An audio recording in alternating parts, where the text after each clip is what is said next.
American president തെരഞ്ഞെടുപ്പിലേക്ക് Kamala Haris രംഗപ്രവേശനം ചെയ്തിരിക്കുന്നു. ഏറെക്കുറെ സ്ഥാനാർത്ഥിത്വം ഉറപ്പായി കഴിഞ്ഞിരിക്കുന്നു. ഡൊണാൾഡ് ട്രംപിനെതിരെ വളരെ നിശിതമായ വിമർശനങ്ങൾ അവർ ഉന്നയിച്ച് തുടങ്ങിയിരിക്കുന്നു. റാവു, എന്ത് തോന്നുന്നു?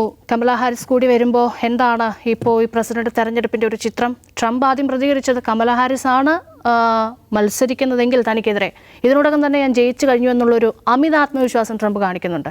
എന്താണ് ചിത്രം? അല്ല, ഒന്നാമത്തെ കാര്യം, ഈ ഒഫീഷ്യലി ഇനി അവരുടെ ഡെമോക്രാറ്റിക്സ് പാർട്ടി ഇത് പ്രഖ്യാപിക്കണം. അപ്പോൾ അതിനകത്ത് വ്യത്യസ്ത അഭിപ്രായമുള്ള ആൾക്കാരുണ്ട്. ഇത് നമ്മളൊരു ഒസ്യത്ത് പോലെ കൊടുക്കാൻ പറ്റുന്നതല്ല എന്ന അഭിപ്രായമുള്ള ആളുകൾ അതിനകത്തുണ്ട്. ഒബാമയെപ്പോലുള്ള ആളുകൾ ഇനിയും കമൻറ്റ് ചെയ്തിട്ടില്ല എന്നതുപോലെയുള്ള വാർത്തകൾ അവിടെ ഉണ്ട്.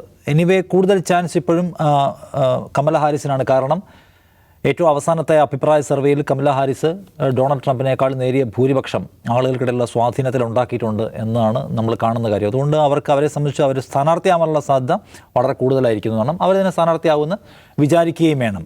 എന്നാൽ കമല ഹാരിസിന് ഡൊണാൾഡ് ട്രംപ് ഇപ്പോൾ ഉണ്ടാക്കിയിരിക്കുന്ന ഒരു ഭയങ്കരമായ വേവിനെ മറികടക്കാനുള്ള ശേഷിയുണ്ടോ എന്നുള്ള ക്വസ്റ്റ്യൻ അവിടെ ചോദിക്കപ്പെടുന്നുണ്ട്. കാരണം കമല ഹാരിസ് ആയിരുന്നില്ലല്ലോ അവരുടെ പ്രസിഡന്റ് സ്ഥാനാർത്ഥി, ബൈഡൻ ആയിരുന്നു.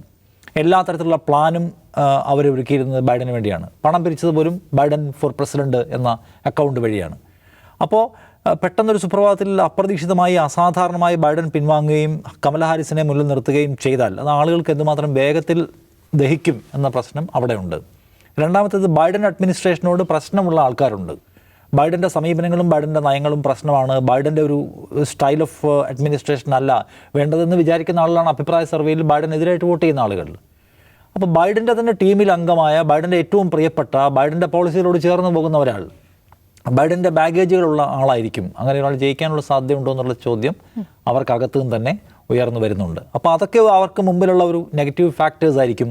ഇപ്പം തന്നെ കഴിഞ്ഞ ദിവസം നമ്മൾ പറഞ്ഞാണ്, പൈസ കൊടുത്ത ആളുകൾ, അതായത് ബൈഡൻ ഫോർ പ്രസിഡന്റ് എന്ന് പറയുന്ന അക്കൗണ്ട് വഴി പൈസ കൊടുത്ത ആളുകൾ ആ പണം അതുപോലെ എടുത്ത് കമല ഹാരിസിന് വേണ്ടി ചിലവാക്കാൻ പറ്റില്ല, അത് ഞങ്ങൾ ബൈഡന് കൊടുത്ത പൈസയാണ് എന്ന് പല ആൾക്കാരും കമൻറ്റ് ചെയ്തെന്ന് കേട്ടു.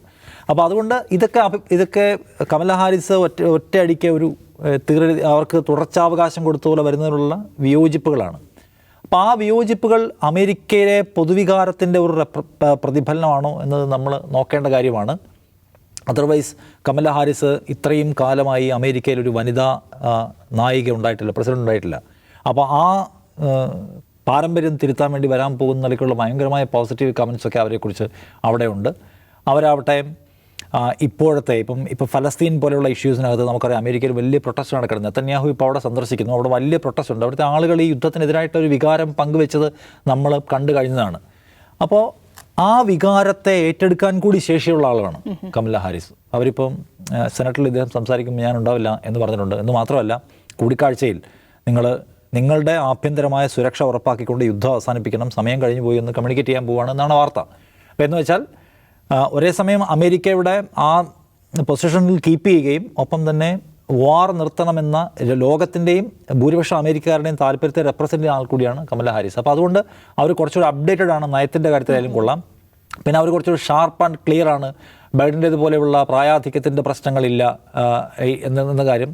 പിന്നെ അവർ കുറച്ചുകൂടെ ലെഫ്റ്റ് ലീനിയൻ്റ് ആയിട്ടുള്ള പൊസിഷൻ എടുക്കുന്നുണ്ട്. ആ നിലയ്ക്കുള്ള അക്സെപ്റ്റൻസ് അവർക്കുണ്ട്. അങ്ങനെ പലതരത്തിൽ അവരെ സംബന്ധിച്ചും പോസിറ്റീവാണ്, ഫാക്ടേഴ്സുണ്ട്. പെട്ടെന്ന് വേറൊരാളെ ഇനിയും കൊണ്ടുവരുന്നതിലും ഭേദം ഒരു പക്ഷേ ഉറപ്പായിട്ടും കമല ഹാരിസിനെ ചൂസ് ചെയ്താണ് ഡെമോക്രാറ്റുകളെ സംബന്ധിച്ച് ഏറ്റവും നല്ല തീരുമാനം എന്ന് തോന്നുന്നു. അപ്പോൾ അവർ ജയിക്കാനുള്ള സാധ്യത തള്ളിക്കളയാൻ പറ്റുന്ന ഒന്നല്ല. ബൈഡനെതിരെയുള്ള അറ്റാക്കുകളും ബൈഡൻ ഒരു തോൽവിയാണെന്ന് സ്ഥാപിക്കാനുള്ള നിരന്തരമായ പരിശ്രമങ്ങളും അതിനുള്ള സ്ട്രാറ്റജീസാണ് ഇതുവരെ വർക്ക് ചെയ്തുകൊണ്ടിരുന്നത്. പെട്ടെന്നൊരു ദിവസം സ്ഥാനാർത്ഥി മാറിക്കഴിഞ്ഞാൽ സ്ട്രാറ്റജി മുഴുവൻ എടുത്ത് മാറ്റണം എന്നുള്ള പ്രശ്നം ട്രംപിൻ്റെ മുമ്പിലും ഉണ്ട്. അപ്പോൾ അതുകൊണ്ട് ഇനി പുതിയ പണി എടുക്കേണ്ടി വരുമായിരിക്കും.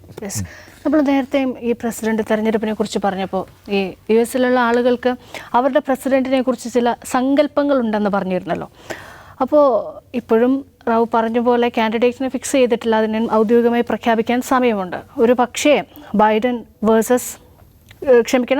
ട്രംപ് വേഴ്സസ് കമലയാണെങ്കിൽ എന്താകും ചിത്രം? എന്താണ് ഈ ആളുകൾക്കൊക്കെ ഒരു ഇംപ്രഷൻ എന്തായിരിക്കും കമല ഹാരിസിനെ കുറിച്ച്? ഇവർ രണ്ടുപേരുമാണ് മത്സരിക്കുന്നതെങ്കിൽ ഇതിൽ കമല ഹാരിസ് പ്രസിഡന്റ് സ്ഥാനാർത്ഥിയാവുന്നതിന്റെ ഗുണവും ദോഷവും, ആ ഗുണവും ദോഷവും ഡെമോക്രാറ്റ് പാർട്ടിക്കാണല്ലോ.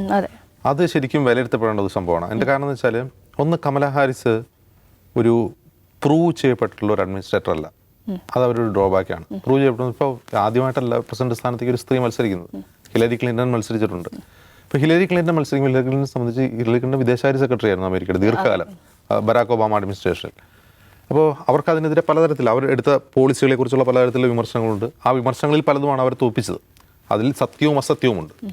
ഹിലരി ക്ലിൻ്റൺ തോൽക്കാനുള്ള ഒരു കാരണം സിറിയയിലും അതുപോലെ മധ്യപ്രദേശത്ത് IS-നെതിരെ നടത്തിയിട്ടുള്ള ഓപ്പറേഷൻ, ആ ഓപ്പറേഷനിൽ അവർ സ്വീകരിച്ച നയങ്ങളും നിലപാടുകളുമാണ് അവർക്ക് തിരിച്ചടിയായത്. അതിൽ അവർക്കെതിരെ ഉന്നയിക്കപ്പെട്ട ആരോപണങ്ങളിൽ സത്യവും ഉണ്ടായിരുന്നു, അസത്യവും ഉണ്ടായിരുന്നു. അസത്യപ്രചാരണമാണ് കൂടുതൽ വിജയിച്ചതെന്നുകൊണ്ടാണ് അവർ തോറ്റുപോയത്. അല്ലാതെ അവർ കഴിവുകെട്ട അഡ്മിനിസ്ട്രേറ്റർ ആയതുകൊണ്ട്, മോശം സ്ഥാനാർത്ഥി ആയതുകൊണ്ടല്ല.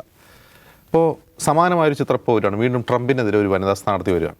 ഇപ്പോൾ ഹിലരി ക്ലിൻ്റനെയും കമലാ ഹാരിസിനെയും താരതമ്യം ചെയ്യുമ്പോൾ ഈ ഹിലരി ക്ലിൻ്റൻ്റെ ഒരു ഭരണപരിചയം കമലാ ഹാരിസിനില്ല. അവർ വൈസ് പ്രസിഡന്റ് ആയിരുന്നു. ഇനി വൈസ് പ്രസിഡന്റ് ആയിരുന്ന 5 വർഷം ഒരു പ്രശ്നം എന്താണെന്ന് വെച്ചാൽ അവരങ്ങനെ വോക്കലായിരുന്നില്ല അധികം.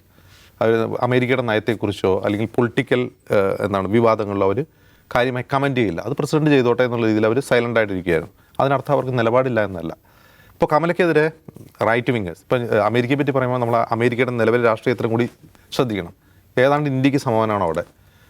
വളരെ പോളറൈസ്ഡ് ആയിട്ടുള്ളൊരു സൊസൈറ്റിയാണ് അമേരിക്ക. ഇന്ത്യയിൽ പോളറൈസേഷൻ കുറച്ച് വർഗീയമാണെങ്കിൽ അവിടെ രാഷ്ട്രീയമായിട്ടാണ് പോളറൈസേഷൻ. അതായത് ഒരു വശത്ത് ട്രംപ് പറയുന്ന, അത് രാഷ്ട്രീയമെന്നോ എന്തും പറയാം, ട്രംപ് പറയുന്ന രാഷ്ട്രീയത്തെ കണ്ണടച്ച് പിന്തുണയ്ക്കുന്ന കുറേ അധികം ആളുകൾ. അയാൾ പറയുന്നതാണ് ശരി, അതിനോട് വലിയ തോതിൽ ഇല്ലോജിക്കലായി തന്നെ അതിനെ പിന്തുണയ്ക്കുന്ന ഒരു വലിയ വിഭാഗം ജനങ്ങൾ, അതിനെ രാഷ്ട്രീയമായി എതിർക്കുന്ന വേറെ ഒരു കൂട്ടം ജനങ്ങൾ. ഈ രണ്ട് രാഷ്ട്രീയം വളരെ പോളറൈസ്ഡ് ആണ്. പക്ഷെ അമേരിക്ക ഒരിക്കലും അങ്ങനെ ആയിരുന്നില്ല. അമേരിക്കയിൽ ദ്വികക്ഷി ഭരണമാണ്, 2 പാർട്ടികൾ മാത്രമേ ഉള്ളൂ എന്ന അവസ്ഥയിൽ പോലും ആളുകൾക്ക് മറ്റൊരു കക്ഷി പറയുന്ന ശരിയായ രാഷ്ട്രീയമുള്ള അതിനെ പിന്തുണയ്ക്കാനും സപ്പോർട്ട് ചെയ്യാനും പറ്റുന്ന ഒരു വളരെ ശാന്തമായ രാഷ്ട്രീയ കാലാവസ്ഥയായിരുന്നു. ഇന്ന് അങ്ങനെയല്ല. ഇന്ന് ഡെമോക്രാറ്റുകൾ എന്ത് പറഞ്ഞാലും അതിനെ അതിനിശ്ചിതമായി മറുവശം എതിർക്കും. റിപ്പബ്ലിക്കന്മാർ പറയുന്നതിന് അല്ലെങ്കിൽ ട്രംപ് പറയുന്നതിന് ഡെമോക്രാറ്റുകളും അതിനിശ്ചിതമായി എതിർക്കും. 2 പേർക്കും സാമ്യങ്ങൾ ഉണ്ടാവുന്ന, അഭിപ്രായ ഐക്യങ്ങൾ ഉണ്ടാവുന്ന ഏരിയ വളരെ കുറഞ്ഞു വരികയാണ്. അപ്പോൾ ഇങ്ങനൊരു സിറ്റുവേഷനിൽ ഇനി വരാൻ പോകുന്ന പ്രസിഡന്റ്, അത് ഡെമോക്രാറ്റ് പ്രസിഡന്റ് ആണെങ്കിൽ, ഞാൻ കമലാ ഹാരിസ് സ്ഥാനാർത്ഥിയാവുന്നതുകൊണ്ടാണ് പറയുന്നത്, ഡെമോക്രാറ്റ് പ്രസിഡന്റ് ആണെങ്കിൽ അമേരിക്കയെ സംബന്ധിച്ച് ചെയ്യേണ്ട ഏറ്റവും പ്രധാനപ്പെട്ട കാര്യം ഇങ്ങനെ ജനങ്ങൾക്കിടയിൽ ആ പോളറൈസേഷൻ ഇല്ലാതാക്കുകയും അഭിപ്രായ ഐക്യമുള്ള കാര്യങ്ങൾ കൂടുതലായി കൊണ്ടുവരാൻ കഴിയുന്ന ഒരു ആളായിരിക്കണം എന്നുള്ളതാണ് പൊതുവെ പ്രതീക്ഷിക്കപ്പെടുന്നത്. അതുകൊണ്ടാണ് ബരാക് ഒബാമ കമലാ ഹാരിസിൻ്റെ സ്ഥാനാർത്ഥിത്വത്തെ എതിർക്കുകയാണ്. അത് എതിർത്ത് പരസ്യമായിട്ട് രംഗത്ത് വന്നിട്ടില്ല. പക്ഷേ ന്യൂയോർക്ക് പോസ്റ്റ്, വാഷിങ്ടൺ പോസ്റ്റും ന്യൂയോർക്ക് ടൈംസും അത് റിപ്പോർട്ട് ചെയ്തിട്ടുണ്ട്. അദ്ദേഹത്തിൻ്റെ ഇൻസൈഡേഴ്സ് എന്ന് റിപ്പോർട്ട് ചെയ്യുന്നത് അദ്ദേഹത്തിന് തീരെ ഇഷ്ടപ്പെട്ടിട്ടില്ല, വെൽക്കം ചെയ്തിട്ടില്ല എന്ന് മാത്രമല്ല തീരെ ഇഷ്ടപ്പെട്ടിട്ടില്ല. മാർക്ക് കെല്ലി എന്ന് പറയുന്ന ഒരു ഡെമോക്രാറ്റ് സെനറ്ററാണ് അദ്ദേഹത്തിൻ്റെ മനസ്സിലുള്ളത്. അതിൻ്റെ കാരണം ഈ പറഞ്ഞ പ്രശ്നമാണ്, അവരുടെ ഭരണപരിചയത്തിലെ കുറവാണ്. അതേസമയം ഈ രാഷ്ട്രീയ നിലപാടുകൾ നോക്കിക്കഴിഞ്ഞാൽ കമലാ ഹാരിസിനെ പറ്റി റൈറ്റ് വിങ്ങേഴ്സ് പ്രചരിപ്പിക്കുന്നത് ഷീസ് റാഡിക്കൽ ആൻഡ് ഇൻകംപിറ്റൻറ്റ് എന്നാണ്. ഒരു വശത്ത് അവരെ റാഡിക്കൽ എന്ന് വിളിക്കുന്നു. റാഡിക്കൽ എന്ന് വിളിക്കുന്നത് കുറേ കൂടി ലെഫ്റ്റ് സ്വഭാവമുള്ള രാഷ്ട്രീയ നിലപാടുള്ള ഒരാളാണ്, അത് ഫാർ ലെഫ്റ്റാണ് എന്ന ആക്ഷേപമാണ് റൈറ്റ് വിങ്ങേഴ്സിനുള്ളത്. ഇൻകംപീറ്റൻ്റ് എന്ന് പറയുന്നതിൻ്റെ പ്രധാനപ്പെട്ട കാരണം അവർ നിർണായകമായ രാഷ്ട്രീയ വിഷയങ്ങളിൽ അഭിപ്രായം പ്രകടിപ്പിച്ചില്ല എന്നുള്ളതുകൊണ്ടാണ്.